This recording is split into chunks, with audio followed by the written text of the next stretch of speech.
All right, so we're going over the immediate knowledge. So this is obligatory knowledge, very summarized. Yani, immediate knowledge means pretty much urgent knowledge. This is the amount of knowledge that you can't put off. Now, yeah, it's possible that there's a case here or there in this book that doesn't apply to you. Like if you're a man, menstruation doesn't apply to you personally. It's still part of the urgent knowledge, though, because the woman needs that. And you might need that so you can teach it to your women. Your women means your wife, your daughter, your sister, etc. And so the author says, that's Sheikh Samir, rahimahullah ta'ala, section. The minimum of menstruation is a day and a night. Okay. So Menses is the blood that comes from the furthest part of the womb. Furthest part of the womb means closer to the chest, away from the vagina. It's not blood that comes from a vein that's closer to the mouth of the vagina. And this blood comes out in a healthy way. So this is a bleeding that's not due to a wound or sickness. Rather, it is a healthy bleeding. Healthy here means normal. The minimum of menstruation is a day and a night. A day and a night is 24 hours. But this statement might give you the wrong impression. Its maximum is 15 days with their nights. The meaning of the minimum of menstruation being a day and a night is a day and a night inside of 15 days. 24 hours worth of bleeding inside of 15 days. Now, the author says here its norm is 6 or 7 days. I'm not sure if that sentence is needed for what we are involved in here. This very urgent minimal amount of obligatory knowledge. For sure, you need to know, and this is the Shafi'i school, of course, that the minimum of menses is a day and a night, and the maximum of menses is 15 days with their nights. And the meaning of the minimum being a day and a night is that it's 24 hours worth of bleeding inside of 15 days. The minimum purity between two menstrual cycles is 15 days, and it has no maximum. So this means if a woman bled for 15 days, and then the bleeding stopped for 15 days, and then new bleeding came back, then this new bleeding is menses.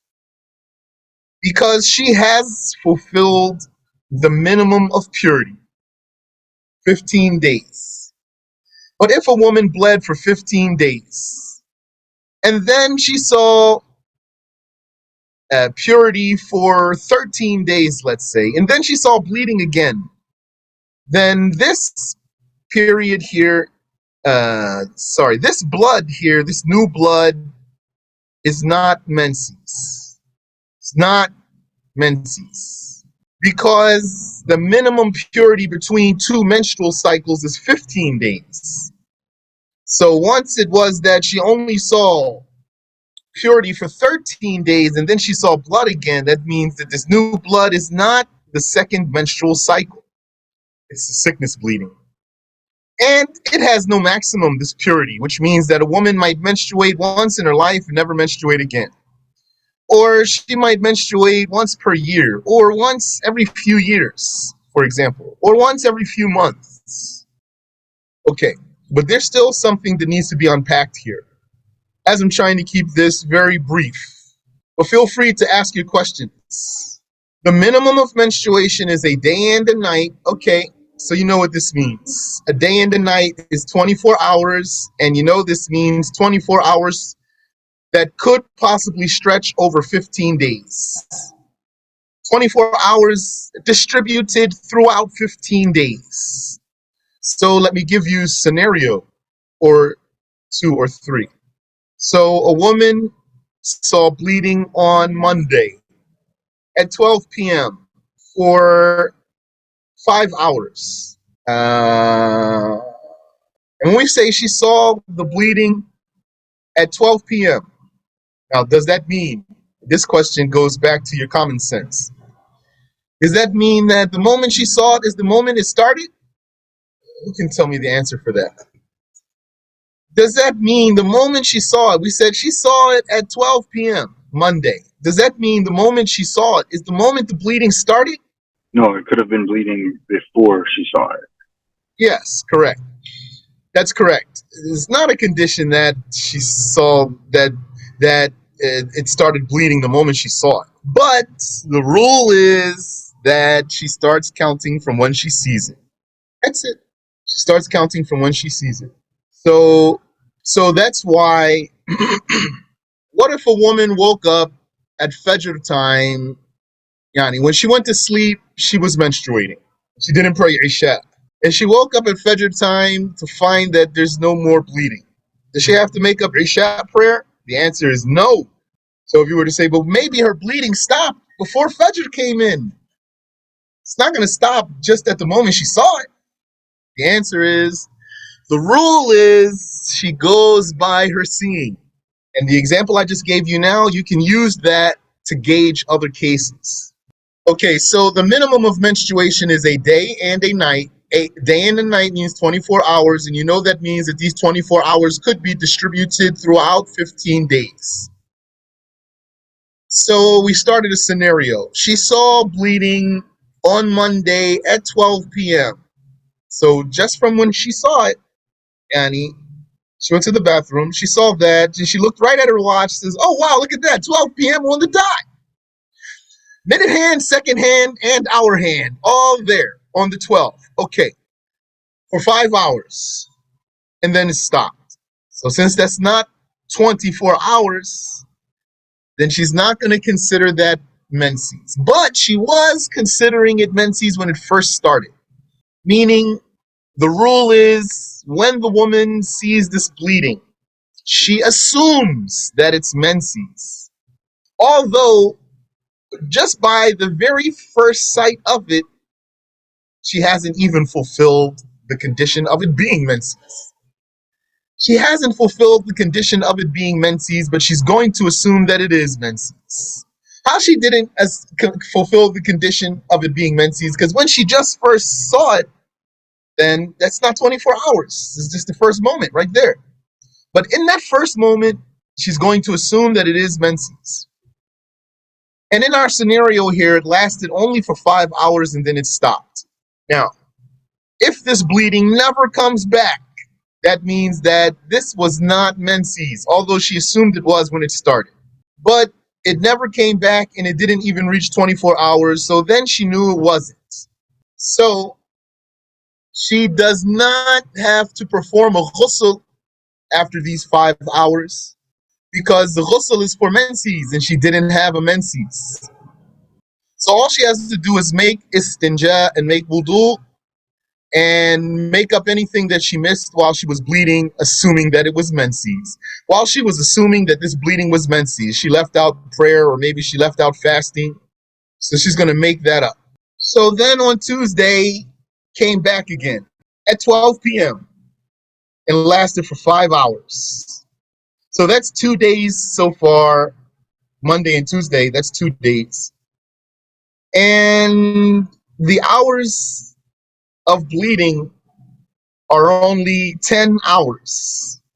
10 hours of bleeding that's been distributed over 2 days so far. Then Wednesday, the same thing. Now that's 15 hours. Then Thursday, the same thing. Now that's 20 hours. Then Friday, the same thing. Now that's 25 hours. So that means she got the 24 conditional hours to count it as menses inside of a span of 15 days. Now, when this bleeding stops, she needs to do a ghusl.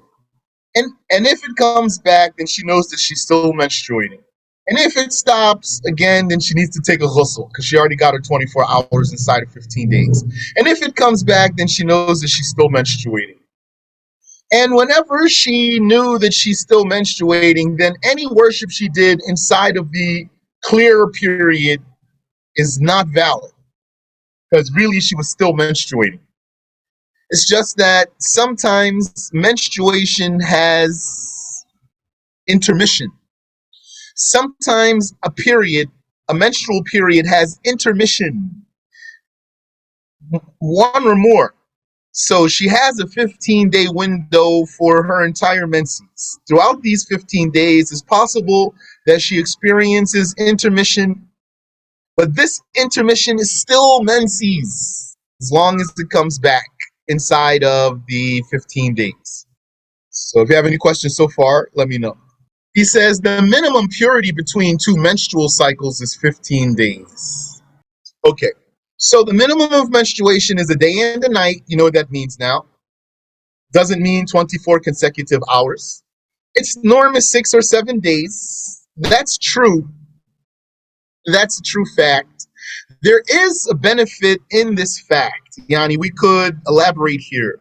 I will ask, inshallah. I don't see why this sentence needs to be here in this book, because I see that it's possible to explain what's needed, what's urgently needed without that sentence there. So I'll ask, maybe there's something I don't know.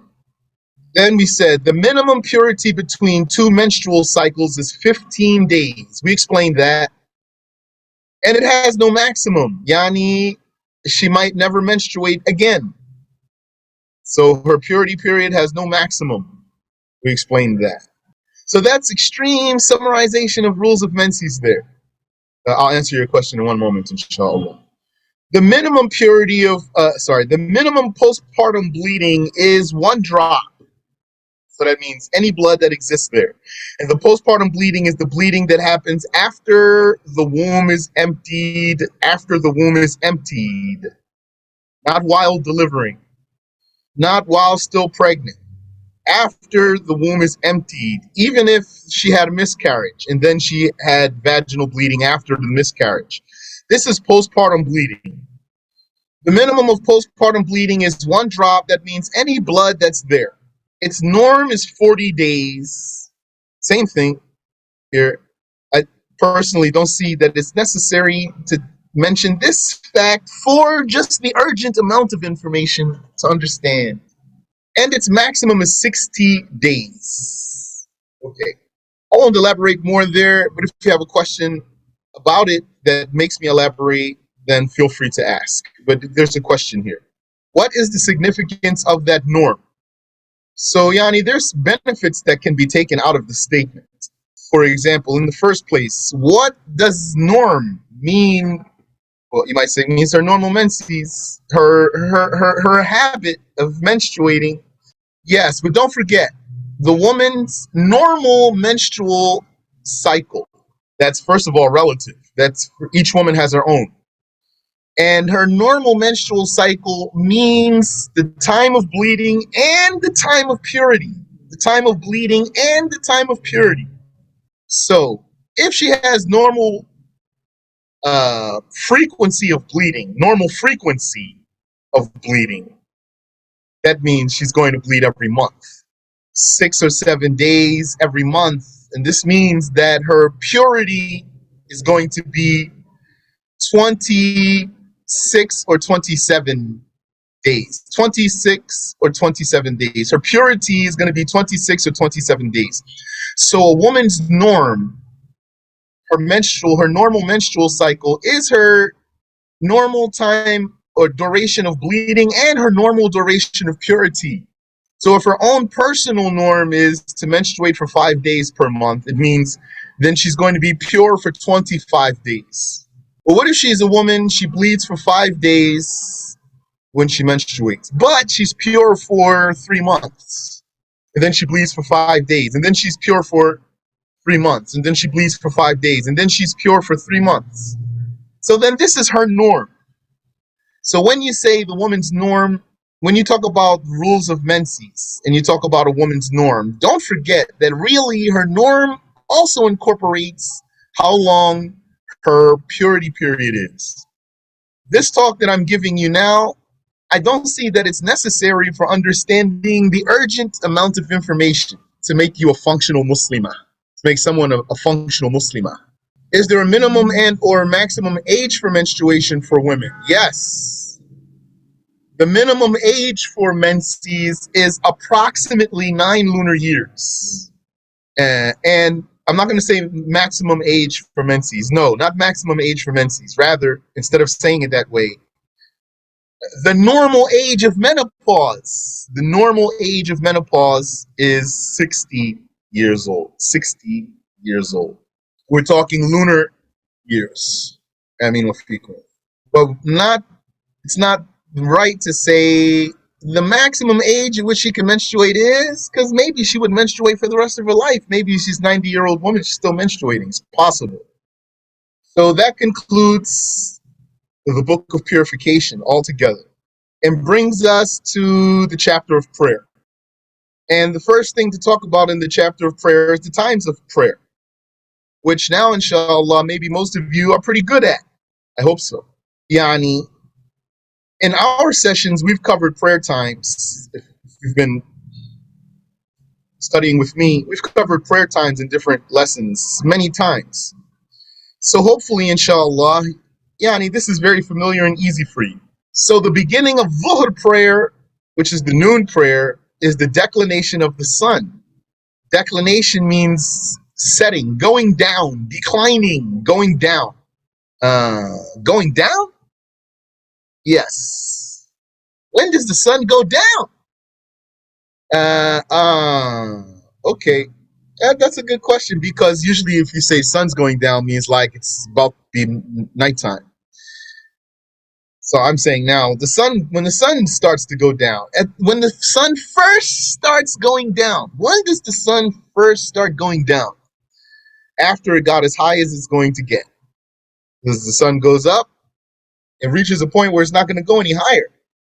And then it's going to start coming down again. So when is it at its highest point? It's at its highest point at noon. That's real noon, not 12 p.m. 12 p.m. is not real noon. And by the way, 12 a.m. is not morning. So that you can look at reality and that you believe things well.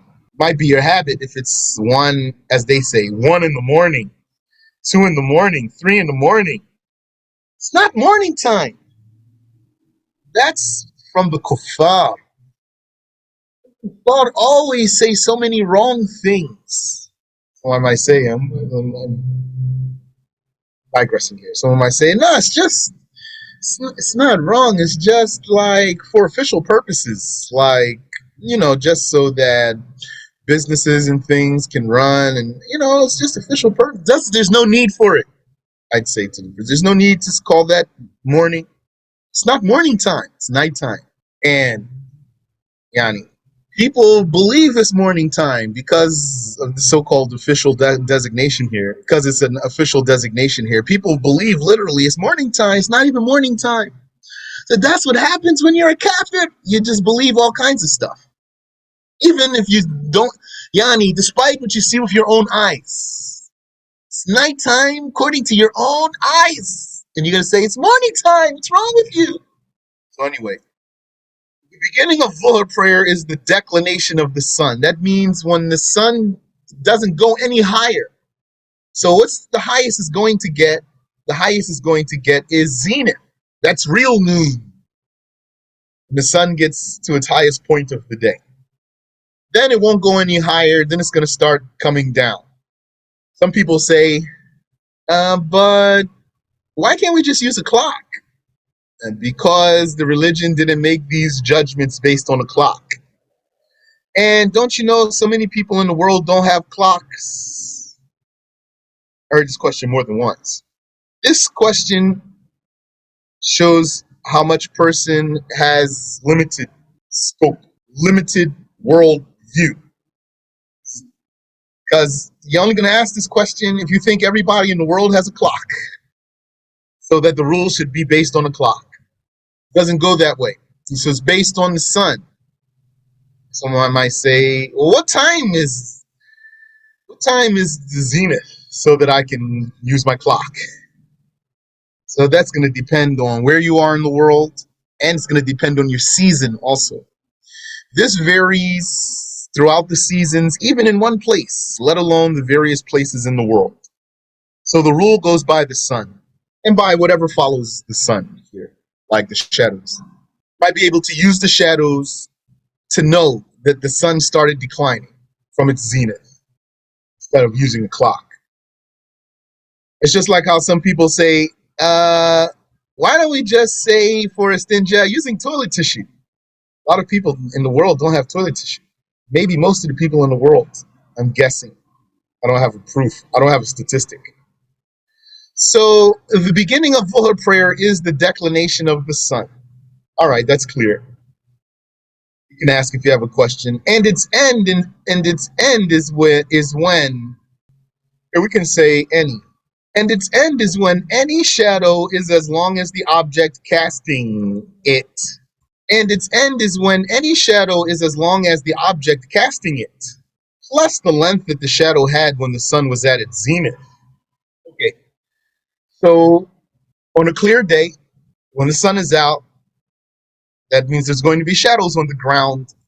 When the sun reaches its zenith, which is real noon, see how long an object is and see how long its shadow is. So let's say you had an object that's 1 meter high from the ground. From the ground up to the top of this object is 1 meter. And when the sun was at its zenith, this 1 meter object had a shadow, let's say, that's 6 centimeters. Its shadow was 6 centimeters when the sun was at its zenith. The object itself is 1 meter, and its shadow at zenith was 6 centimeters. So when does Dhuhr go out? When the shadow gets as long as 1 meter plus 6 centimeters. That long. 1 meter and 6 centimeters. When the shadow is 1 meter and 6 centimeters, then Dhuhr is out. Because when the sun was at its zenith, this 1 meter object had a 6 centimeter shadow. What's 1 meter plus 6 centimeters? 1 and 6 centimeters. So when the sun declines out of its zenith, the shadows are going to start getting longer. Didn't you notice how at the end of the day, the shadows are so long? The shadows start getting longer from the time the sun tips out of its zenith. So that 6 centimeter shadow is going to start growing and growing and growing until it gets as long as the object, and then as long as the object plus how long the shadow already was at zenith. So in our example, that's 1 meter and 6 centimeters together. That's when Dhuhr goes out. And the beginning of Asr is by the ending of Dhuhr time. So Asr comes in when Dhuhr goes out. And its end is by the setting of the sun. Asr time goes out when the sun goes completely down. Completely down. The beginning of Maghrib is the setting of the sun. So Maghrib starts when Asr goes out. Maghrib is in when the sun is completely down. And its end is with the disappearance of the red twilight. The end of Maghrib is when the red twilight disappears from the western horizon where the sun went down.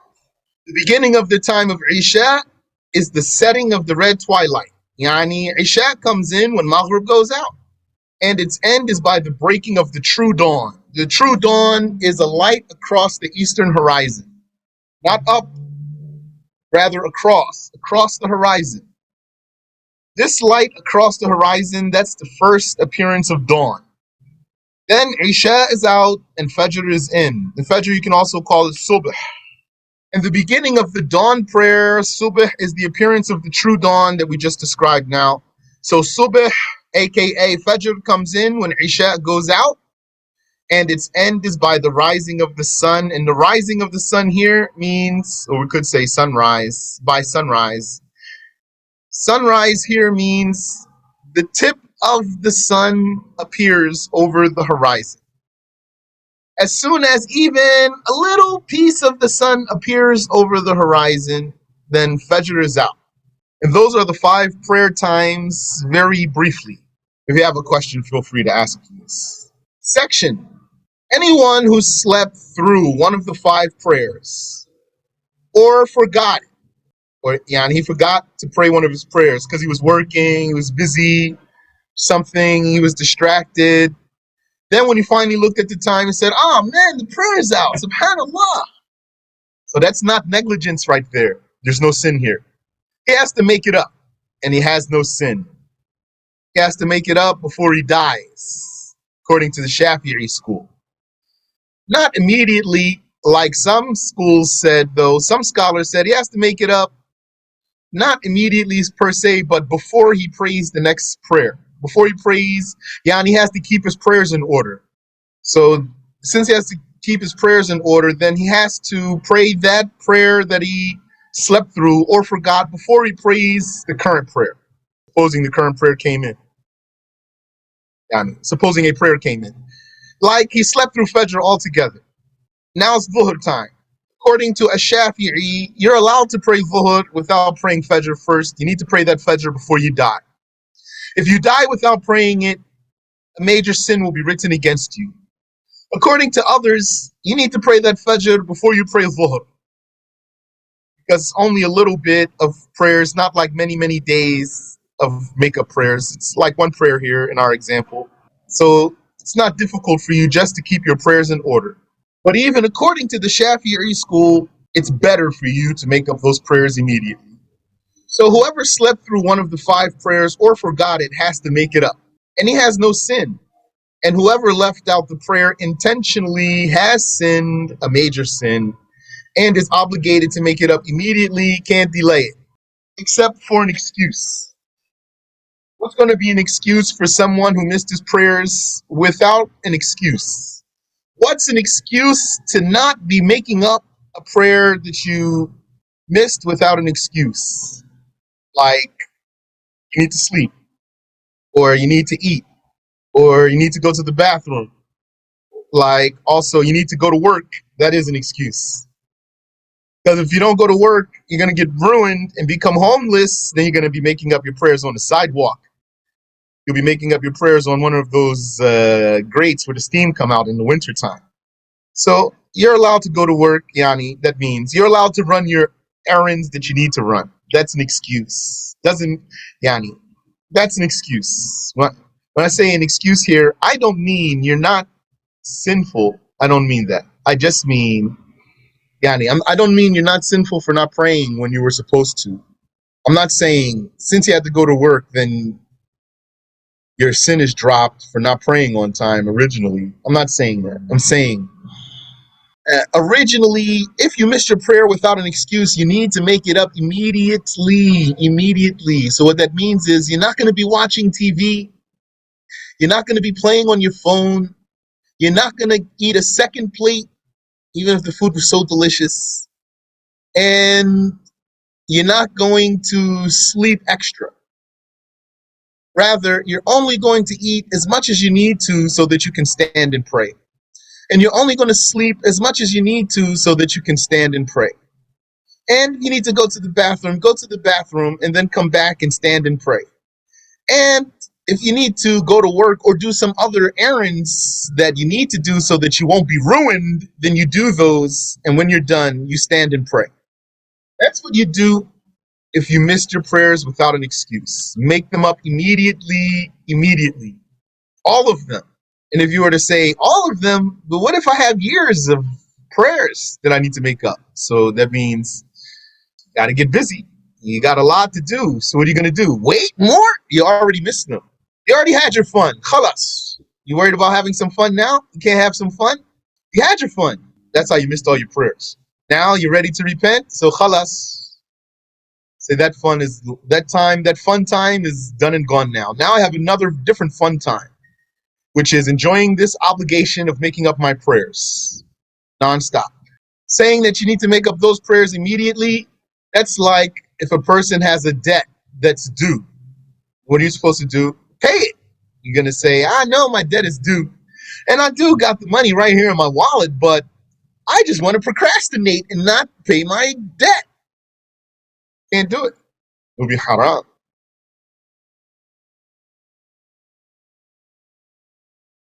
Let's stop here. Allah knows best. سبحانك اللهم وبحمدك أشهد أن لا إله إلا أنت أستغفرك وأتوب إليك